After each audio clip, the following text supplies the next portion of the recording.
And we suffer from that. We get cold even because it says it's cold, so we must be cold. And we forget, we miss to actually feel, is it really true? How is it in this very moment?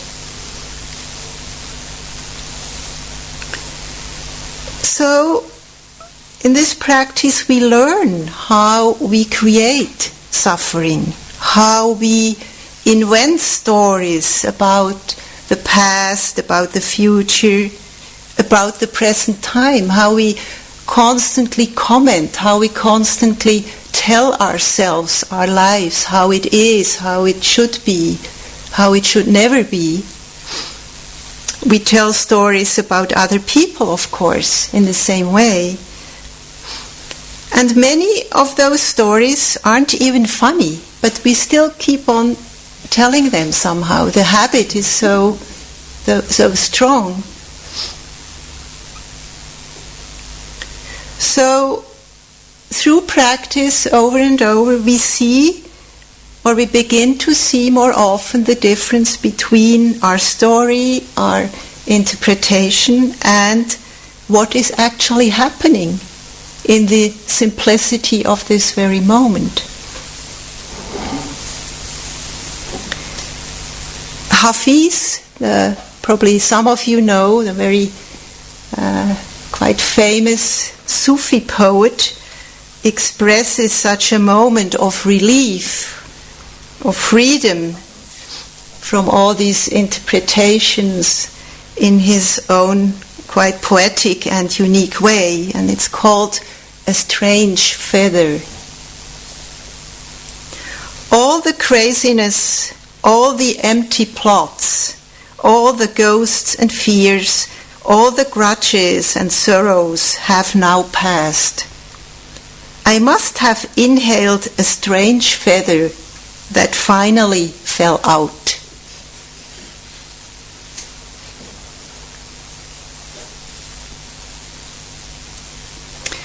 So we practice letting go instead of holding on, kind care instead of an angry turning away.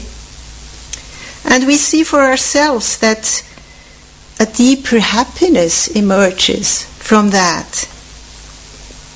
Thomas Merton, the well-known Christian monk who died many years ago, who also spent a lot of his monk's life in retreat, in silence, he writes, "It's in the silence of our imaginations that the barrier between us and the peace of things is melting away." It's in the silence of our imaginations, and I think we could also add of our, of our stories or interpretations, conclusions, that the barrier between us and the peace of things is melting away.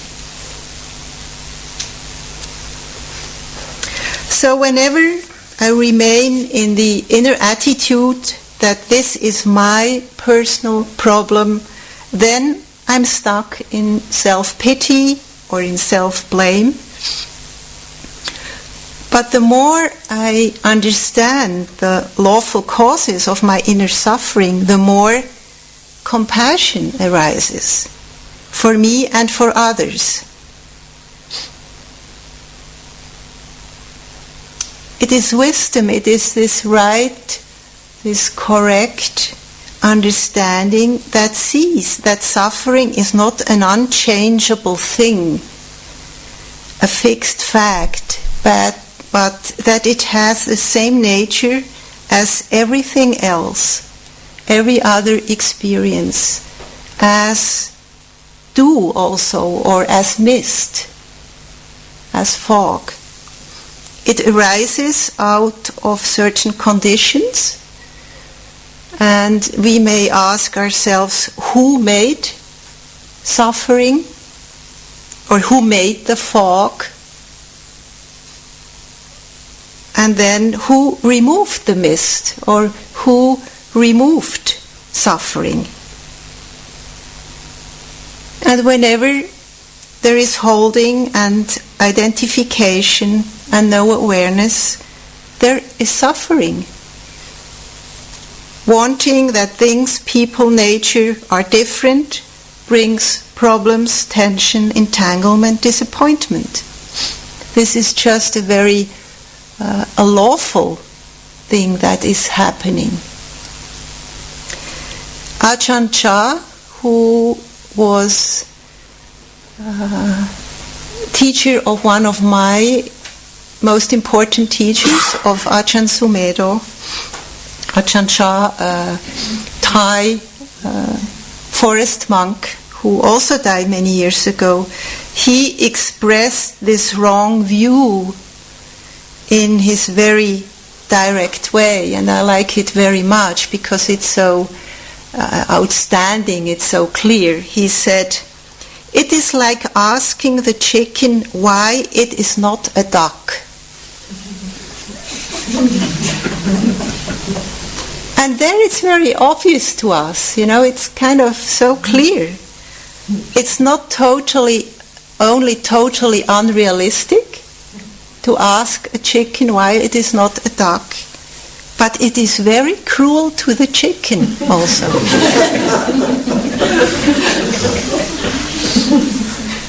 And of course here we find it's totally absurd, but that's what we over and over do to ourselves. We ask ourselves, why are we not a duck? And it's really very cruel, because there we see, it's not in its nature. It can never be that way. It's not right. Something, love is missing there.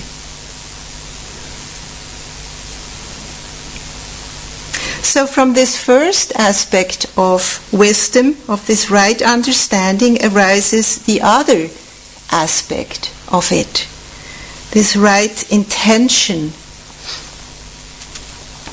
In the direct seeing, experiencing, feeling that all the experiences, all the wished for, all the ones we wish we would never have to experience them, are fleeting, are very transparent, are ungraspable. And that whenever the mind views them as solid, as personal, and gets lost in reaction, suffering arises.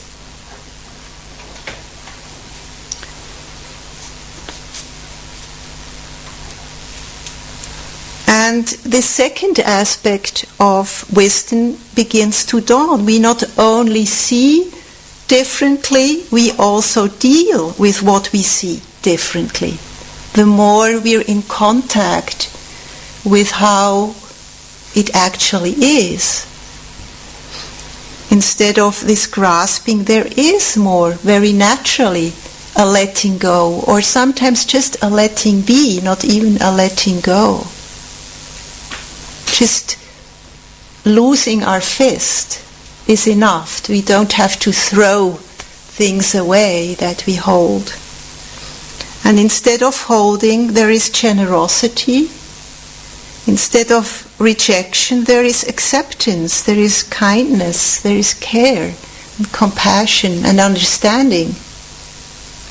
And here they really meet together, these two qualities of wisdom and compassion. They nurture each other, they make each other more visible. But also, in order to be able to see with different eyes, we already need love and care and interest. We turn towards our life and see how it is. Imprisoned in our likes and defense mechanisms, we are not able to see clearly. Because love is missing, space that allows all things and beings to breathe is missing in those moments. And lost in hopes and fears, we strengthen the illusion of the constancy of a situation, or of a knee pain, or an inner mood. And it's the loving care again that brings into the light the transparency and the openness of also this experience. And it is also this care that even allows us to open to that which is difficult to bear. And of course we all know and we all have gone through, and perhaps or quite probably we go through more experiences that are difficult to bear for us. And here again, as somebody once said, it is compassion that makes the unbearable bearable. Sometimes we can do things about it, and I think we ought to do, we should do whatever we can to alleviate suffering. But once in a while we meet situations, we experience things ourselves or outside where we can't just do something about it. And there it's really just this attitude of care, of compassion that does make a difference still, even if we can't change the situation right away. So practice calls for a very intimate relationship with life, with our inner world, with life as a whole. We are asked to be in contact in a truthful and very real and quite authentic manner, with respect and with dignity. And of course we all have our bad times, our weaknesses, we all have nasty thoughts, difficult moments, or even days, or sometimes weeks. We all have, as there is an expression in English, our bad hair days. And when we hang in there, we need, or even more need, a compassionate inner attitude. We need kind eyes that see with what kind of stuff human beings have to deal with. And whenever we can look at it with such eyes, with no blame, something within ourselves softens, becomes more modest in this moment, more simple. Perhaps we could also say more human. It's in those moments I feel where the conceit of thinking that we are self-reliant being very much gets challenged. It's almost like this kind of arrogance kind of melts away in those moments. And our heart opens for the suffering also of other beings, not just for our own suffering. There is quite a nice text by Leonard Cohen that probably many of you are familiar with, a famous songwriter and singer. And he asks us in this text to see the blessings in those moments when we let go of our search or demand of perfection and of ideals, and when we become real. It says, "Ring the bells that still can ring. Forget your perfect offering. There's a crack in